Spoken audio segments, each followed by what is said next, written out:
Can you call it just now, Perry? You got it?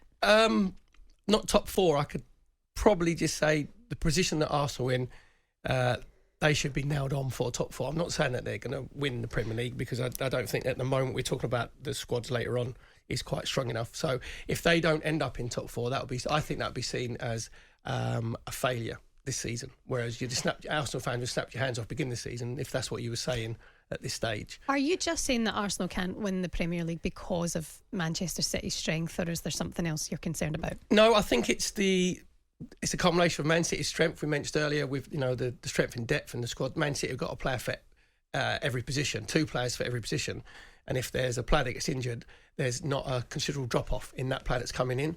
Whereas I think with Arsenal, there's a couple of key areas that if players get injured, then there is quite a drop off. I think one of them is Thomas Partey.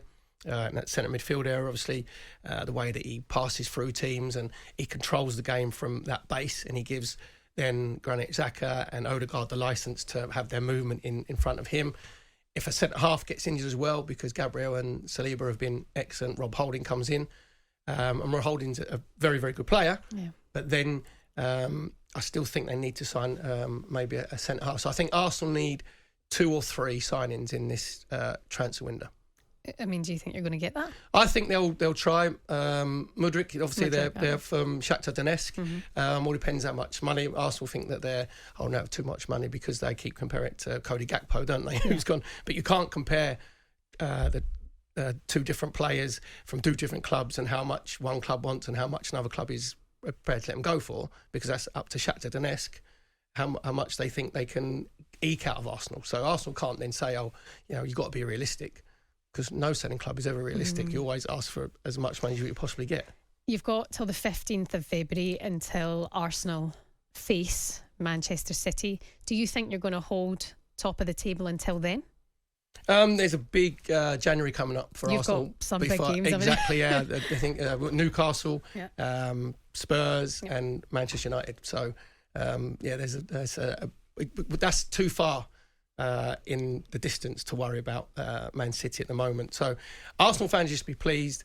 The reaction of going 1-0 down against West Ham and the belief that was there, you can tell that they're all buying into Mikel Arteta.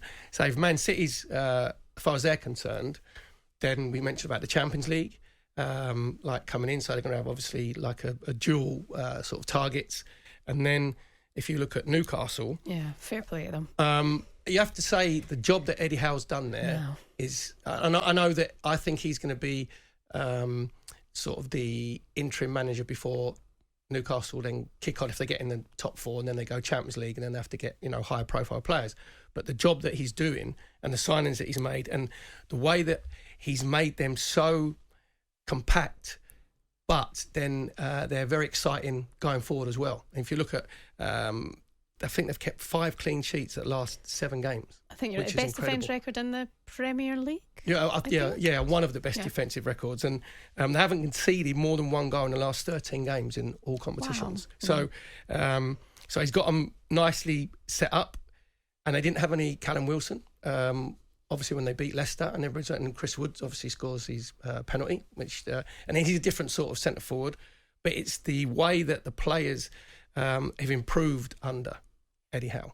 Not just signings, the good signings that he brought in with Trippier and Byrne and Pope, obviously in goal, but you look at the improvements in Almiron and Joe Linton has been astronomical. Oh, the rejuvenation of some of those players has been outstanding. There was a lovely piece just before the World Cup in the papers that Eddie Howe was going to get the picture of his back line all going in for a cuddle with Nick Pope framed and put in his office, because it showed the proper togetherness of that Newcastle team, the morale that's going on, and just how well they are performing together. And you have to credit the job that Eddie Howe has done so far at Newcastle.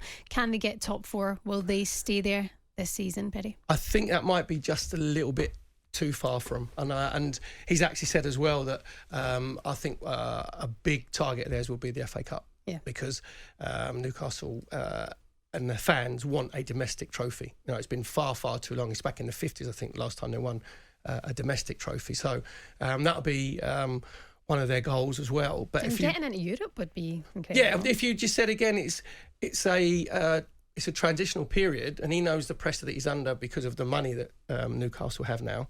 But again, Newcastle fans will be excited by the way that their team's playing as well, because their structure is excellent. So they'd playing the 4-3-3 system with Guimaraes, who's sat in sort of the middle of the three, and he's the playmaker. Now, whether you have sort of Willock's playing, and he gets himself into the 18-yard box as well. So it's not as if we said about their defensive structure and not conceding goals, as if they're just sitting back and hitting teams on the counter-attack. We saw against Leicester, they were out of the traps very, very sharp, you know what I mean, and actually taking the game to the opposition. We need to talk about Manchester United, Liverpool, Brighton, to be fair to them, Chelsea in 8th at the minute. But Spurs, let's go there first. 2-2, another point picked up, but they're conceding again early. What's your thoughts on that? It must be, it must come from the manager. Is it a game plan? It can't, the players can't be ignoring the manager's instructions. You know, if the manager's saying, right, I don't want us to be compact, and they play what I call reactionary football, where they wait for the other team to make mistakes before they then sort of spring on them, it's happening too many times. So he must set them out to say, look, we've got to be difficult to break down, we're going to sit deep, and we're going to hit teams on. Because as he said there in his interview, that's the 9th time on the trot they conceded the first goal. So that's not the players ignoring. And there's one manager that, by the way, you wouldn't ignore instruction from. It would be Antonio Conte. I heard something interesting from a journalist who works here at talkSPORT, who has a friend of a friend who's in the Spurs camp, who had said early on that Antonio Conte no manager has ever experienced a Winter World Cup. So what he was planning and has been planning this whole time round is for all of his players to be more than fit for the second half of the season. So is there something in that? Is there something in the first half of these games that they're conceding early because he's asking less of them in terms of exertion, in terms of physicality in that first half, until they have to bounce back and go and get the point or go and get the win? Because that is the trend that we're seeing from Spurs. Is that something tactical? Is he actually preparing that the second half of the season that is not going to happen? No, because they was actually planning like that before we had the break for the World Cup. But that's what he said. Yeah, that was the plan. The plan, but you can't keep getting yourselves out of trouble. It can't happen. No, they can't. No. By percentages, because you'll play when you start playing against better teams, then you can't get yourself out of trouble, because against. Say they was playing against a Man City or they was playing against a Manchester United and you go 2-0 down, then that becomes a mountain to climb. Where, again, disrespect to Brentford, obviously Spurs came out and Brentford sat a little bit deep, and Thomas Frank was actually saying, oh, wow, what a game that was. Because Brentford will see that as, even though they're 2-0 up, they'll see that as a point gained against Spurs coming to the community stadium. So, it's law of averages. You can't keep digging yourself out. You can't try and save yourself in games, and try and save yourself in games for the next game or the next game that's coming after that. You can only play what's in front of you. And I think Spurs fans are frustrated. I've been at the Tottenham Hotspur Stadium when, again, the Leeds game I mentioned, when they go behind and Leeds are playing with more energy, they're playing with a lot more adventurousness than what Spurs did, and that's at home. And that's the other frustration. You can understand a little bit if it was just away from home, where you don't want to open up too quickly. But at home, it should be up to you to play on the front foot. And I saw Spurs play at the Emirates. They were defending so deep. They were defending at times inside their own 18-yard box. And then that means that Harry Kane obviously then gets isolated. They can't get out. And I'm just looking at the team against Brentford.